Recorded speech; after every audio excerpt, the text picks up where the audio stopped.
İcazə verin sizdən bir şey soruşum. Əgər cənnətə düşmək həqiqətən də bizim nə qədər yaxşı olmağımızdan asılı idisə, bunu necə dəqiq bilə bilərik? Bəzi günlərdə özümüzü yaxşı hiss edirik. Amma digər günlərdə o qədər də çox deyil. Həmişə qeyri-müəyyənlik var. Əgər sizə desəm ki, müqəddəs kitab əslində sizin əbədi həyata sahib olduğunuzu, dəqiq bilə biləcəyinizi və bunun sizin nə qədər yaxşı olduğunuzdan asılı olmadığını öyrədir. Başa düşürəm ki, siz mənim bölüşəcəyim bəzi şeyləri bilirsiniz və inanırsınız. Lakin bir neçə dəqiqə mənimlə qalsanız, mən sizə birbaşa Allahın kəlamından hər şeyə baxış tərzinizi dəyişdirəcək bir həqiqəti göstərəcəyim. Əbədi xilas olmağın həqiqətən nə qədər sadə olduğunu. Başa düşməli olduğumuz ilk şey odur ki, biz hamımız günahkarıq və bizim xilaskarımız lazımdır. Romalılara 3-cü fəsildə 23-cü ayədə müqəddəs kitab deyir: Çünki hamı günah etdi və Allahın izzətindən məhrum oldu. Günah Allahın əmrlərindən birini pozduğumuz zamandır və müqəddəs kitabda hamımız aydındır.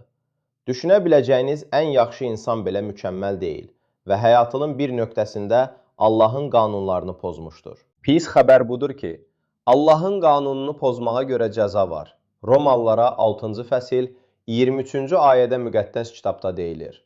Çünki günahın əvəzi ölümdür. Görə layiq olduğumuz şey ölümdür. Aydındır ki, bir gün biz hamımız fiziki olaraq öləcəyik. Amma müqəddəs kitab ikinci ölümdən, əgər xilas olmasaq, ruhumuzun cəhənnəmdə ölümündən bəhs edir. Yaman göldə olacaq. Bu, ikinci ölümdür. Buraya sən və mən daxildir. Hətta etdiyimiz yeganə pis şey yalan danışmaq olsa belə, biz hələ də Allahın qanununu pozmuşuq və cəhənnəmə getməyə layiqik. Görürsünüz ki, bizim nə qədər günahımız var və ya hansı günahımız var. Sadəcə olaraq bizim günahımız var və Allah günahı cənnətə buraxa bilməz. İndi cavab o deyil ki, biz günahı həyatımızdan çıxarmalıyıq. Hamımız bilirik ki, biz bunu edə bilməyəcəyik və bunu Allah da bilir. Beləliklə, o bizim cəhənnəmdən xilas olub cənnətə getməyimiz üçün öz salihliyimizə deyil, İsa Məsihin salihliyinə əsaslanaraq bir yol yaratdı.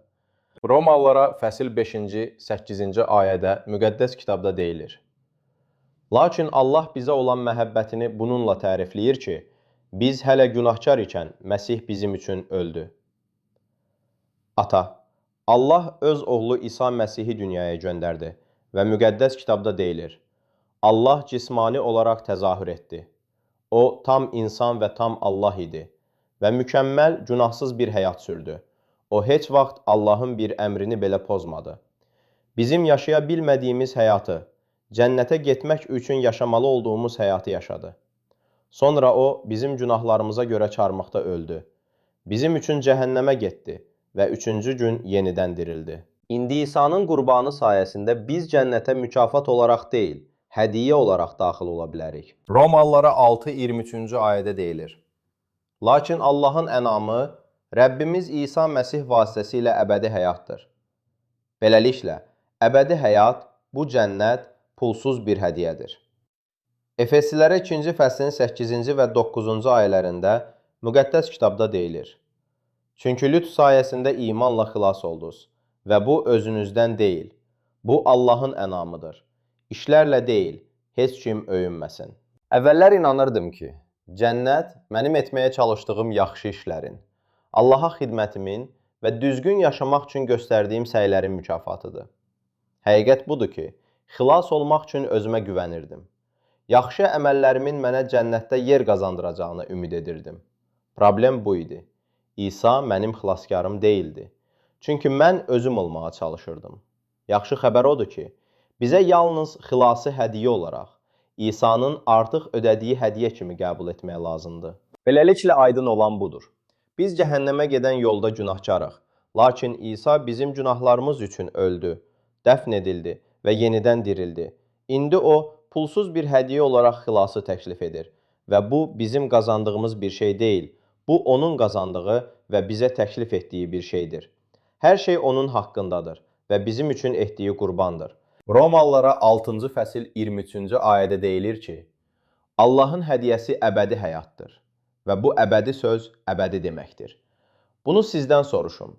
Əbədi qalacaq bir hədiyyə almaq üçün neçə dəfə ehtiyacınız var? Bircə dəfə. Xilas.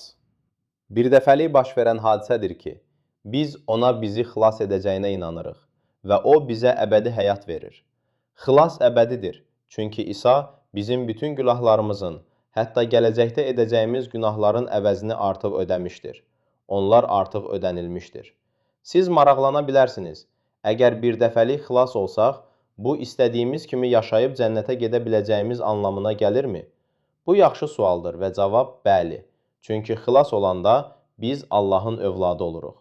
Beləliklə, bu biliklə əbədi olaraq xilas olduğumu və Allahın övladı olduğumu bilərək, əgər onun əmrlərini və günahını pozsam, o məni burada yer üzündə islah edəcək. Amma heç vaxt ruhumu cəhənnəmə göndərməyəcək. Çünki o, mənim xilaskarım və atamdır. Qurtuluş asandır. Bu, İsa'nın ödədiyi pulsuz bir hədiyyədir.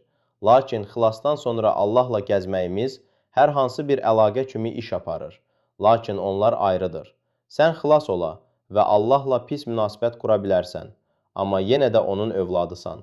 Bunun nə üçün vacib olması ondan ibarətdir ki, əgər mən hər hansı səbəbdən xilası itirə biləcəyimə inanıramsa, əslində inandığım şey budur ki, mənim xilasım İsa'dan və onun bitmiş işindən deyil, məndən asılıdır. Yəni, mən İsa'ya deyil, özümə güvənirəm. Mən xilasın əbədi olduğuna inandığım zaman, bu mənim imanımın İsa'nın qurbanına 100% olduğunu və bunun məni xilas etmək üçün kifayət etdiyini göstərir. Bunun ya özümüzə, ya da İsa'ya cənnətə girəcəyimizə inandığımız hər şeylə əlaqəsi var. Buna görə də həvarilərin işləri 16-cı, 30 və 31-ci ayələrdə müqəddəs kitabda deyilir və onları çıxarıb dedilər, Cənablar, xilas olmaq üçün mən nə etməliyəm? Onlar dedilər, Rəbb İsa Məsihə inanın, siz də, eviniz də xilas olacaq. Diqqət yetirin ki, xilas olmaq üçün etməli olduğumuz yeganə şey inanmaqdır. 16. Yəhyada İsa dedi, çünki Allah dünyanı elə sevdi ki, yeganə oğlunu verdi. Ona iman edən hər kəs həlak olmasın, əbədi həyata malik olsun. Yaxşı, mən artıq İsa'ya inanıram deyə bilərsiniz. Və mən şübhə etmirəm ki, sizin Allaha inanırsınız və İncildəki şeylərə inanırsınız. Ancaq İsa haqqında şeylərə inanmaq və xilas üçün yalnız ona güvənmək iki fərqli şeydir. Əvvəllər cənnətin əməllərinizə əsaslanan bir mükafat olduğuna və ya xilasınızı itirə biləcəyinizə inandığınız zaman, nəticədə xilas olmaq üçün İsa'ya deyil, özünüzə güvənirdiniz. Mən başa düşürəm ki, bu sizi təvazökar bir yerə qoyur və kiminsə bunu mənə göstərdiyini xatırlayıram və mən qərar verməli idim. Mən əvvəllər etdiklərimə inanmağa və ya Allahın sözünün dediklərinə inanmağa davam edə və məni xilas etmək üçün kimə güvəndiyimi dəyişə bilərdim. Əbədi həyatı əldə etmək, başqa Allaha və ya özümüzə güvənməyi dayandırmaqdır. Nə vaxtsa cənnətə yolumuzu qazanmaq üçün kifayət qədər yaxşı olacağımızı və yalnız İsa Məsihin ölümünə, dəfn edilməsinə və dirilməsinə tamamilə arxalanacağımızı düşünməkdən ibarətdir. Və bu, bizi xilas edəcək yeganə şeydir. Dostum, əgər bu sənin üçün məna kəsb edirsə və xilası ilk dəfə aydın görürsənsə, sadəcə ondan xahiş etsən, Allah sənə əbədi həyat verəcək. Romalılara 10-cu fəsil, 9-cu və 10-cu ayələri deyir. Əgər sən ağzınla Rəbb İsa'nı iqrar etsən və ürəyinlə Allahın onu ölülər arasından diriltdiyinə inansan, xilas olacaqsan. Çünki insan salihliyə doğru ürəklə iman edir və ağızla etiraf edir ki, xilas olur. Əgər buna ürəyinizdə inanırsınızsa, bunu Rəbbə etiraf edin və o sizi əbədi olaraq xilas edəcək. Mən sizə o namazda rəhbərlik etmək istərdim. Məndən sonra təkrar edə bilərsiniz. Əziz Allahım, mən günahkar olduğumu və cəhənnəmə getməyə layiq olduğumu bilirəm. Amma inanıram ki, sən mənim üçün öldün, dəfn olundun və yenidən dirildin. Xahiş edirəm, məni əbədi olaraq xilas edin və mənə əbədi həyat hədiyyə edin. Mən yalnız sənə güvənirəm və artıq öz yaxşı əməllərimdə deyil. Sağ ol İsa. Amin.